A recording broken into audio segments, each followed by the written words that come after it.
বিচার কোটে বিচার বন্ধু আমার আল্লাহর কালাম মেনে নিয়ে এই ছটা দায়িত্ব যদি স্বামী আর স্ত্রী সদা সর্বদা পালন করে আল্লাহ পাক বললেন শীঘ্রই তাদের মাঝে আল্লাহর রহমত হবে।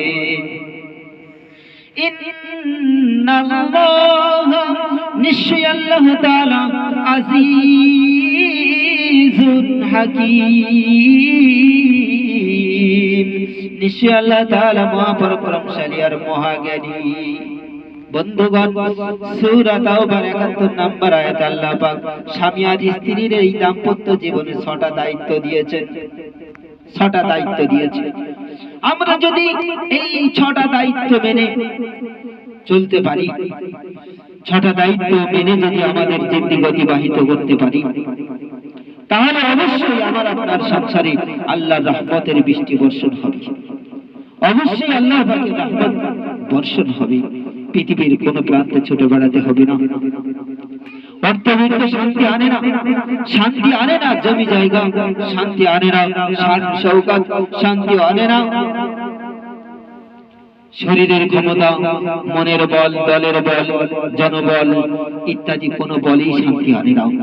আপনি যদি এই ছয়টা নীতিমালা মেনে চলেন আপনার দাম্পত্য জীবনে, অবশ্যই আমার আপনার জীবনে আল্লাহ পাকের রহমত হবে।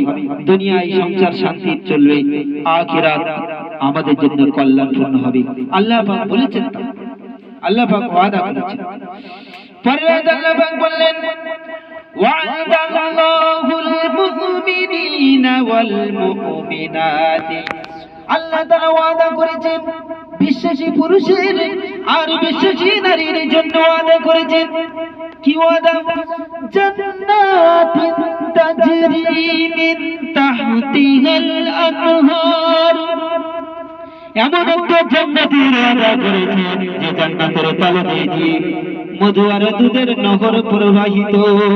খালিদিনা ফিহা, চিরকাল ওই জান্নাতের ভিতরে থাকবে। ওয়া মাসাকিনা তাইয়্যিবা, আর পবিত্র আশ্রয়স্থলে সে অবস্থান করবে। ফি জান্নাতি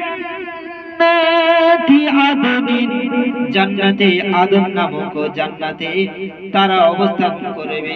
ওয়া রিদওয়ানুম মিনাল্লাহি আকবার, আর মহান আল্লাহ রাব্বুল আলামিনের পক্ষ থেকে তারা রাজি খুশি পাবে, আল্লাহ তাদের উপরে রাজি হয়ে যাবে।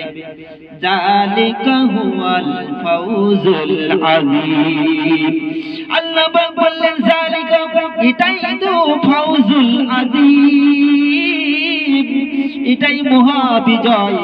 ফাউজ মানে বিজয়, আযীম মানে মহান, এটাই হলো মহা বিজয়।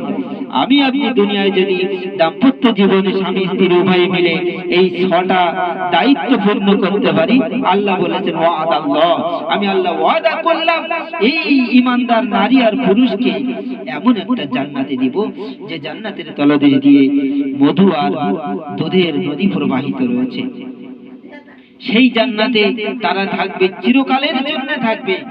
আর পবিত্র আশ্রয়স্থল, যেখানে কোনো অপবিত্রতা নেই, সম্পূর্ণ পবিত্র। আল্লাহ পাক আমাদের সহি বুঝদান করুন, ওই জান্নাতে আমাদের যাওয়ার তৌফিক দান করুন। আল্লাহ পাক আমাদের সহি বুঝদান করুন।